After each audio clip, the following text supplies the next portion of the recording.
नमस्कार दोस्तों, मेरे चैनल भक्ति भाव टीवी में आपका स्वागत है। तो दोस्तों, आज के इस वीडियो में मैं आपको सुनाने वाली हूँ पौराणिक कहानियाँ। भक्त प्रहलाद की भक्ति से हिरण्यकश्यपु का अहंकार टूटा। पुराणों में उल्लेख मिलता है कि एक बार दैत्यराज एवं पुरोहित सहित राजकुमार सब लोग एक ही साथ सभा में पहुँचे और सबका यथोचित स्वागत, अभिवादन आदि हुआ। प्रहलाद जी ने पिता के चरणों में प्रणाम किया। दैत्यराज ने उनको आशीर्वाद दे अपने आसन पर बैठने की आज्ञा दी। राजसभा ठसाठस भरी थी। हिरण्यकश्यपु की राजसभा समस्त ऐश्वर्य की मूर्तिमान छटा थी, परंतु दैत्यराज की उदासीनता से सारी की सारी सभा उदासीन सी प्रतीत हो रही थी। भावी शोक की छाया मानो सबके हृदयों पर पड़ रही थी। सारे सभासद चुपचाप बैठे थे। कोई किसी से कुछ भी कहता सुनता नहीं था। राजसभा शांत थी। दैत्यराज भी चुपचाप बैठे थे। इसी बीच में दैत्य गुरुओं ने पाठशाला में छात्रों को प्रहलाद द्वारा दी जाने वाली हरि भक्ति रूपी राजद्रोही वचनों का समाचार सुनाया। दैत्यराज का चित्त ब्रह्मश्राप के प्रभाव से पहले से ही भय और शोक से संतप्त हो रहा था। अतः जैसे ही उसने गुरुवरों के मुख से प्रहलाद की बातें सुनी, वैसे ही उसके शरीर में आग सी लग गई। उसने क्रोधपूर्ण विकराल नेत्रों से प्रहलाद की ओर देखा और कहा, रे दुष्ट, क्या अभी तक तेरी मूर्खता नहीं गई? क्या अब भी अपनी दुष्टता छोड़कर मेरी आज्ञा का पालन नहीं करेगा? मेरा यह अंतिम आदेश है कि तीनों लोक का एकमात्र मैं ही स्वामी हूँ। इसलिए तू मुझको ही ईश्वर मान और मेरी ही पूजा कर। उस दुष्ट शत्रु गोविंद का नाम छोड़ दे। दैत्यराज के वचन समाप्त होते ही राज पुरोहितों ने भी उनकी ही हाँ में हाँ मिला दी।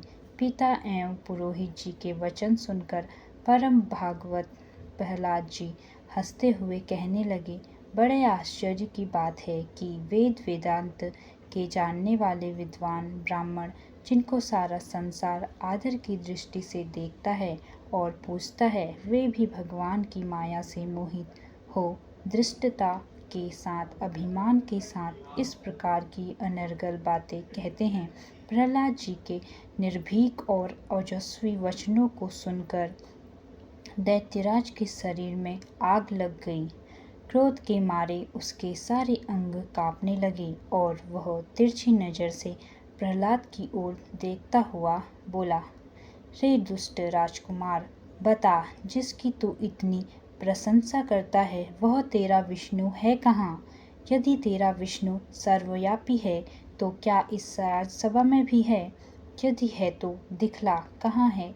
यदि नहीं दिखलाता तो अब तेरा अंत समय आ गया। अब तक हमने तुझको अपना सुपुत्र मानकर अपने हाथों वध करना उचित नहीं समझा था, किंतु अब ऐसा प्रतीत होता है कि तेरी मृत्यु हमारे ही हाथ है। शीघ्र बतला और दिखला, तेरा विष्णु कहाँ है?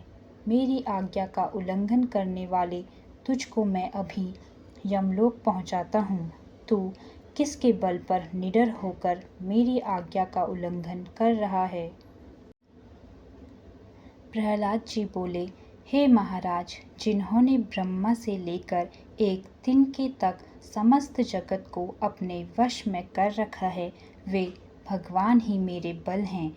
मेरे ही नहीं, आपके और अन्य सभी के बल भी वे ही हैं। वे ही महापराक्रमी भगवान ईश्वर हैं, काल हैं और औज हैं। वे ही साहस, सत्व, बल, इंद्रिय और आत्मा हैं। वे ही तीनों गुणों के स्वामी अपनी परम भक्ति से विश्व की सृष्टि, पालन और संहार करते हैं। आप अपने इस आसुरी भाव को छोड़कर सब में समभाव परमात्मा को देखिए। फिर आपको पता लगेगा कि आपका ही क्या, किसी का भी कोई शत्रु नहीं है। प्रहलाद के वचनों को सुनकर हिरण्यकश्यपु क्रोध से अधीर हो उठा और बोला, रे मंदभागी, अब निश्चय ही तेरे मरने की इच्छा है। अच्छा, तू कह रहा है कि विष्णु इस सभा में है, क्या इस सामने वाले खंबे में भी है?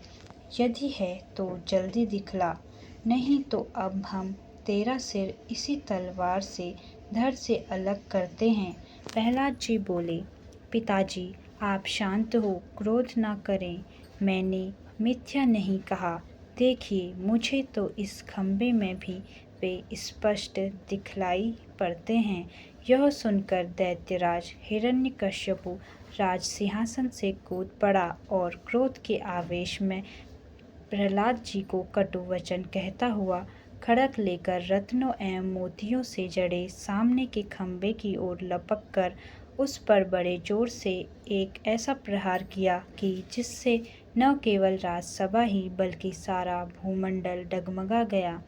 मुष्टि प्रहार से सहसा भूमंडल में भारी भूकंप सा आ गया। तभी दैत्यराज ने सहसा खंबे को फूटते हुए देखा। अपने भक्त प्रहलाद के वचनों को और अपनी सर्वव्यापकता को प्रत्यक्ष स्पष्ट सिद्ध करने के लिए भगवान श्री हरि सभा के बीच स्तंभ के भीतर से प्रकट हो गए। दैत्यराज ने आश्चर्य के साथ अद्भुत नरसिंह रूप को देखा, जिसका सारा शरीर तो चतुर्भुज सुंदर मनुष्य सा है और सिर महाभयंकर सिंह का दिख रहा है। उसने भय के कारण आंखें मूंद ली। तीनों लोक तथा 14 भुवन को जीतने वाले अजय वीर का शरीर मृतप्राय हो गया। उधर घोर गर्जना करते हुए उन भयंकर मूर्तिधारी भगवान नरसिंह जी ने दैत्यराज को उठाकर अपनी जंघा पर रख तीक्ष्ण नखों से उसका उदर नष्ट कर आंतड़ियों को निकाल अपने गले में विजयमाला के रूप में धारण कर लिया। दैत्यराज का अंत पलक मारते ही हो गया। साथ ही उसके साथी असुर भी भगवान नरसिंह की कोप ज्वाला से भस्म होकर वहीं ढेर हो गए। हिरण्यकश्यप के वध का समाचार फैलते ही देवताओं के अधीश्वर इंद्र और अन्य ने दिक्पाल कारागार से तुरंत मुक्त कर दिए गए। सारे संसार में विशेषकर देवता और उनके भक्त धार्मिक विश्व निवासियों में आनंदमय कोलाहल मच गया। भगवान ब्रह्मा द्वारा बनाई गई इस सृष्टि की अद्भुत पौराणिक कथा हिंदू धर्म के कुछ संप्रदाय पूरी सृष्टि और उसकी ब्रह्मांडीय गतिविधि को 3 देवताओं के प्रतीक के रूप में देखते हैं, जो हिंदू त्रिमूर्ति का गठन करते हैं। ब्रह्मा निर्माता, विष्णु पालनकर्ता और शिव संहारक। पौराणिक कथाओं के अनुसार संपूर्ण विश्व के निर्माण से पूर्व दूध का केवल एक सफ़ेद समुद्र मौजूद था, जिसे क्षीर सागर कहा जाता है। क्षीर सागर पर तैरता एक कमल का फूल था, जिसकी फीकी गुलाबी पंखुड़ियों के भीतर सो रहे थे विश्व के निर्माता भगवान ब्रह्मा।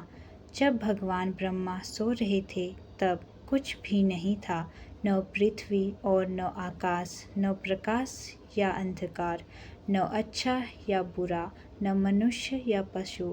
ब्रह्मांड बिल्कुल मौजूद नहीं था। शांत खामोश क्षीर सागर के अलावा कुछ भी नहीं था। इस ब्रह्मांड में जीवन तभी शुरू हुआ जब भगवान ब्रह्मा जाग गए। 10,000 साल बीत गए, एक अनंत काल बीत गया, लेकिन जब अचानक क्षीर सागर की शांत सतह कांपने लगी, तब भगवान ब्रह्मा ने अपनी आंखें खोली थी। जब उन्होंने अपने चारों ओर देखा और कुछ नहीं पाया, उन्हें काफ़ी खाली और अकेलापन महसूस हुआ। उनकी आंखों में बड़े बड़े आंसू छलक पड़े।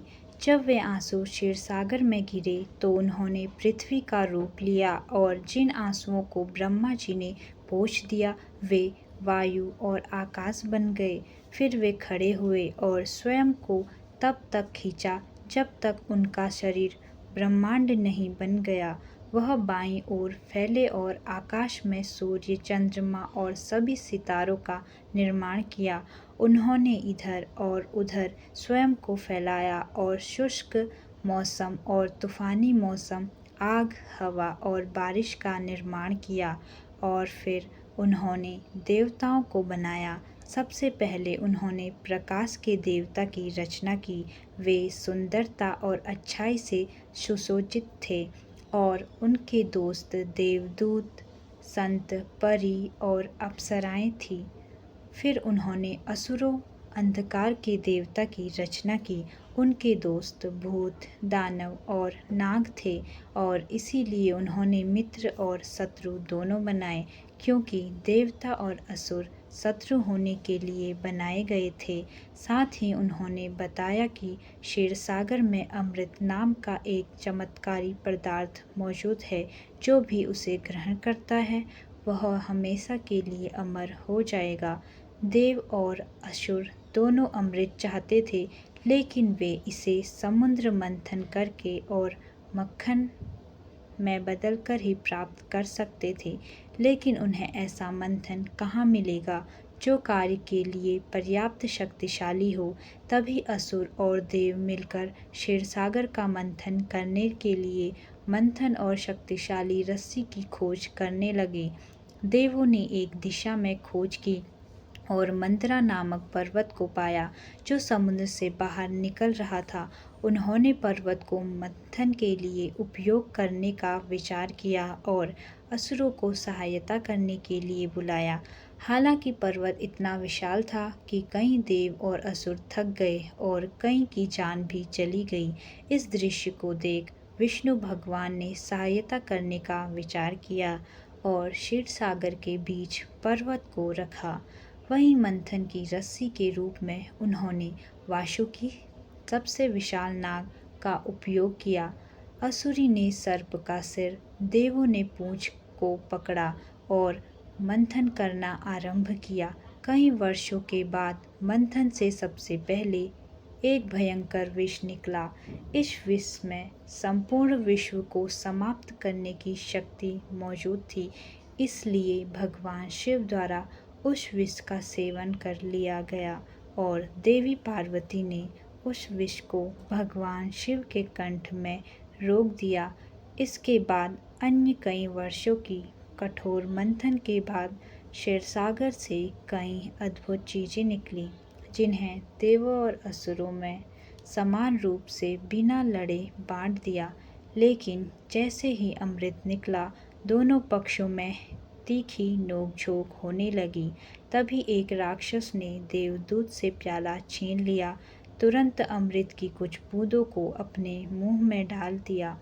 हालांकि ब्रह्म असुरों को अमर होने नहीं देना चाहते थे, तो इसीलिए भगवान विष्णु ने तुरंत ही उनका गला काट दिया। वह राक्षस राहु था और तब राहु की गर्दन से ऊपर का भाग चंद्रमा और सूर्य के चारों ओर पीछा करता रहता है और कभी-कभी वह एक को निगल जाता था और पृथ्वी को अंधेरे में डुबो देता था।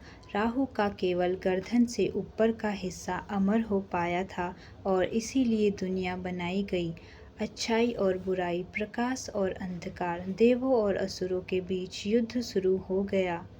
इसीलिए यह तब तक चलता रहेगा जब तक कि भगवान ब्रह्मा थक नहीं जाएंगे और एक बार फिर अपनी आंखें बंद नहीं कर लेते हैं। तब ब्रह्मांड का अस्तित्व समाप्त हो जाएगा, सिवाय क्षीरसागर, एक कमल के फूल और गहरी नींद में सृष्टि में भगवान के अलावा कोई और नहीं बचेगा।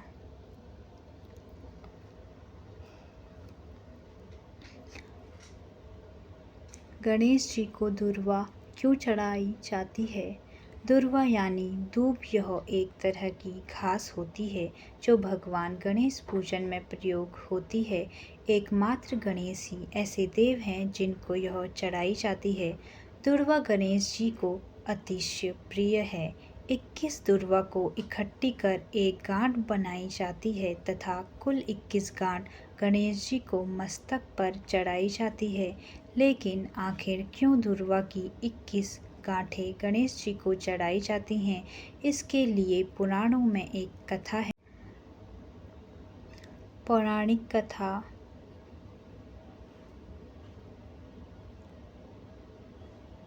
कथा के अनुसार प्राचीन काल में अनलासुर नाम का एक दैत्य था। इस दैत्य के कोप से स्वर्ग और धरती पर त्राही त्राही मच गई थी। अनलासुर ऋषि मुनियों और आम लोगों को जिंदा निगल जाता था। दैत्य से त्रस्त होकर देवराज इंद्र सहित सभी देवी देवता और प्रमुख ऋषि मुनि महादेव से प्रार्थना करने पहुँचे। सभी ने शिवजी से प्रार्थना की कि वे अनलासुर के आतंक का नाश करें। शिवजी ने सभी देवी देवताओं और ऋषि मुनियों की प्रार्थना सुनकर कहा कि अनलासुर का अंत केवल श्री गणेश ही कर सकते हैं। जब श्री गणेश ने अनलासुर को निगला तो उनके पेट में बहुत जलन होने लगी। कई प्रकार के उपाय करने के बाद भी श्री गणेश जी के पेट की जलन शांत नहीं हो रही थी। तब कश्यप ऋषि ने दूर्वा की 21 गांठ बनाकर श्री गणेश को खाने को दी। जब गणेश जी ने दूर्वा ग्रहण किया तो उनके पेट की जलन शांत हो गई। तभी से श्री गणेश को दूर्वा चढ़ाने की परंपरा प्रारंभ हुई। दूर्वा चढ़ाते वक्त बोले मंत्र। गणेश जी को 21 दूर्वा चढ़ाते वक्त नीचे लिखे 10 मंत्रों को बोलें, यानी हर मंत्र के साथ 2 दूर्वा चढ़ाएं और आखिरी बचे दूर्वा चढ़ाते वक्त सभी मंत्र बोलें। ओम गणाधिपाय नमः, ओम उमापुत्राय नमः, ओम विघ्ननाशनाय नमः, ओम विनायकाय नमः, ओम ईशपुत्राय नमः, ओम सर्वसिद्धिप्रदाय नमः, ओम एकदंताय नमः, ओम इभवक्त्राय नमः, ओम मूषकवाहनाय नमः, ओम कुमार गुरुवे नमः। औषधि है दूर्वा। इस कथा द्वारा हमें यह संदेश प्राप्त होता है कि पेट की जलन तथा पेट के रोगों के लिए दूर्वा औषधि का कार्य करती है। मानसिक शांति के लिए यह बहुत लाभप्रद है। यह विभिन्न बीमारियों में एंटीबायोटिक का काम करती है। उसको देखने और छूने से मानसिक शांति मिलती है और जलन शांत होती है। वैज्ञानिकों ने अपने शोध में पाया है कि कैंसर रोगियों के लिए भी यह लाभप्रद है। तो दोस्तों, कैसी लगी आपको यह वीडियो? कमेंट करके ज़रूर बताएं और ऐसे ही बहुत सारी कहानियों, कथाओं और जानकारियों को सुनने के लिए मेरे चैनल को सब्सक्राइब करें। धन्यवाद।